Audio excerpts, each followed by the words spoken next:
আজকে আমরা ঘুম নিয়ে কিছু প্রশ্ন উত্তরসহ জেনে নিব। চলুন জেনে নেই। প্রশ্ন ১, একজন প্রাপ্তবয়স্ক মানুষের প্রতিদিন গড়ে কত ঘন্টা ঘুমানো উচিত?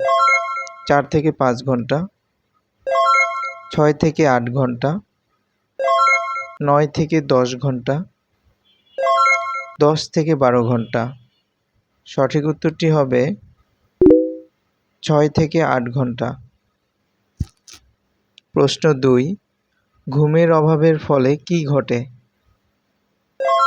মনোযোগ বৃদ্ধি পায়, স্মৃতিশক্তি দুর্বল হয়, ওজন হ্রাস পায়, রোগ প্রতিরোধ ক্ষমতা বেড়ে যায়। সঠিক উত্তরটি হবে স্মৃতিশক্তি দুর্বল হয়।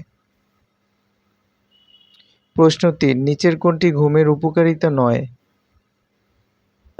মানসিক চাপ কমানো, দেহের কোষ পুনর্গঠন, রক্তচাপ হ্রাস, বিষাক্ত পদার্থ উৎপাদন।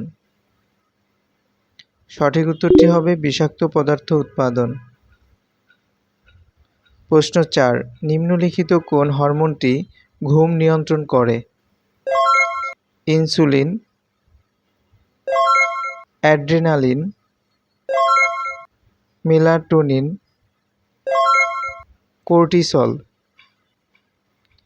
সঠিক উত্তরটি হবে মেলাটোনিন। প্রশ্ন ৫, ঘুম চলাকালীন হৃদস্পন্দন সাধারণত কী হয়? বেড়ে যায়,